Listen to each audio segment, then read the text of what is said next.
connecté.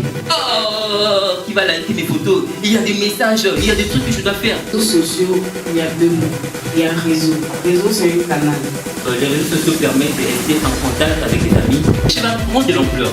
Aujourd'hui, quand vous êtes connecté sur les réseaux sociaux, ils entrent sur les réseaux sociaux, même quand ils voient la pédophilie, l'homosexualité, ton compte Facebook ne fait pas avancer le royaume de Dieu, ça veut dire que ça fait avancer un autre royaume. Qui n'est pas connecté sur WhatsApp, qui n'est pas connecté sur Facebook, qui n'est pas connecté sur Instagram, qui n'est pas connecté. Hier, à minuit, à telle heure-là, dans tel endroit, peut-être je n'aurais pas cette même force. Mais regarde comment les réseaux sociaux, tu peux dépenser autant d'argent. Voilà la sœur Sérénité, voilà. Réseaux sociaux, il y a deux mots. Il y a réseau. Réseau, c'est un canal qui permet à plusieurs personnes d'être en contact. C'est-à-dire la société. Puisqu'on dit réseaux sociaux, donc c'est un canal par lequel la société arrive à être connectée, à pouvoir échanger. Voilà. Donc, il y a plusieurs réseaux sociaux, comme vous les savez bien. Twitter, Facebook, il y a Instagram. Alors donc, les réseaux sociaux permettent de rester en contact avec des amis, de la famille et même avec ses collaborateurs. Maintenant, nous sommes en train de parler d'un thème important, le chrétien et l'entrepreneuriat. Mais retenez déjà, lorsqu'on parle de chrétien et l'entrepreneuriat, c'est juste pour dire comment le chrétien doit utiliser les réseaux sociaux. Voilà. Comment un chrétien doit utiliser les réseaux sociaux. Vous savez, quelqu'un me disait, mais attends, toi tu partages trop la parole de Dieu sur Facebook. Mais tu sais que Mark Zuckerberg n'est pas chrétien. Vous le savez très bien. Mark n'est pas chrétien. Oui, il n'est pas chrétien. Si tu ne le sais pas, ce matin, je viens t'informer. Plusieurs personnes qui ont institué ces réseaux, les réseaux sociaux, ces personnes-là n'ont pas une véritable relation avec Jésus-Christ. Et comme vous le savez, nous sommes au temps de la fin. Et l'État utilise cet outil-là pour propager, je vais dire, la perversion. Et quand vous lisez dans Matthieu 24, la Bible dit l'iniquité sera accrue. Le péché va prendre de l'ampleur.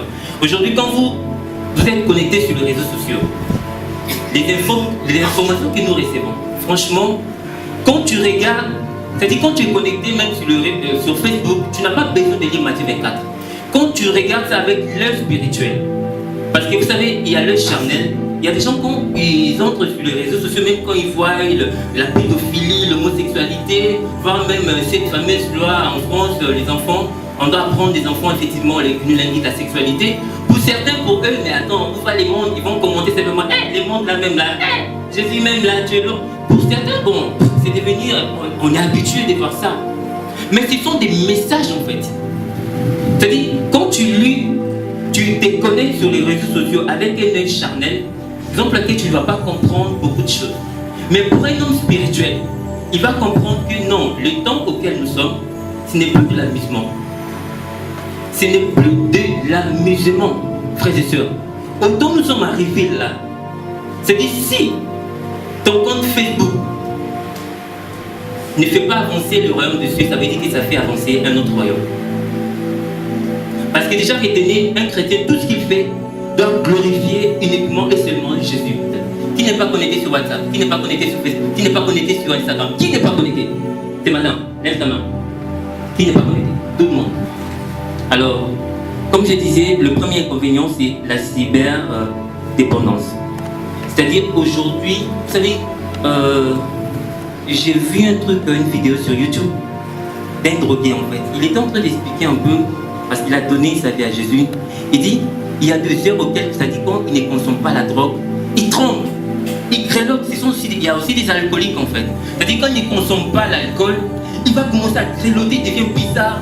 C'est-à-dire quand il prend l'alcool ou bien la drogue, il devient normal. Je vous assure qu'aujourd'hui, Facebook, WhatsApp, c'est une véritable drogue pour plusieurs. C'est-à-dire, si je ne suis pas connecté, qui va liker mes photos, il y a des messages, il y a des trucs que je dois faire. On devient tellement dépendant de Facebook, des réseaux sociaux, plus que du Saint-Esprit. C'est-à-dire, il y a des gens qui n'ont pas une connexion avec le Saint-Esprit, leur marche avec le Seigneur est bizarre, ils sont à l'aise en fait. Mais quand tu manques de méga, regarde comment ton cœur bat. Je me rappelle une fois, je suis sorti de la maison, il n'y avait plus le wifi, c'était vers minuit. J'ai ouvert la porte. J'ai marché jusqu'à Faya. Tellement je voulais, il y avait une conversation, je devais échanger avec une personne. Et puis je devais regarder un truc là, une vidéo. J'ai marché, je vous assure, de la maison jusqu'au Carrefour, en train de chercher. Parce que je me suis dit, ah, comme Faya, il y a des maquis, certainement, il y a un endroit, je vais trouver un jeune qui gère effectivement une cabine. J'ai trouvé la personne et j'ai fait le transfert. En fait, je vais dire quoi?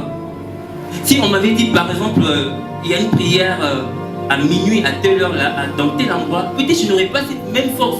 Mais regarde comment les réseaux sociaux, tu peux dépenser autant d'argent. Beaucoup de gens, Facebook est devenu un outil par excellence rempli des hypocrites. Les gens présentent des vies qu'ils n'ont pas. Parce que tu, je ne sais pas moi, Carrefour Place, et tu prends des photos, tu es je sais pas, dans la maison de ton frère, un truc comme ça, ou bien d'un ami, tu prends des photos, tu veux présenter une vie qui ne reflète pas ta vie. Tu veux présenter, toi-même tu sais que ce n'est pas ma vie, cette vie-là, ce n'est pas ma vie. Tout le monde est bon sur Facebook, tout le monde est bon sur Facebook, tout le monde est chrétien sur Facebook, tout le monde parle de Jésus. Mais combien vivent Jésus? Il est possible de parler de Jésus et de ne pas vivre Christ.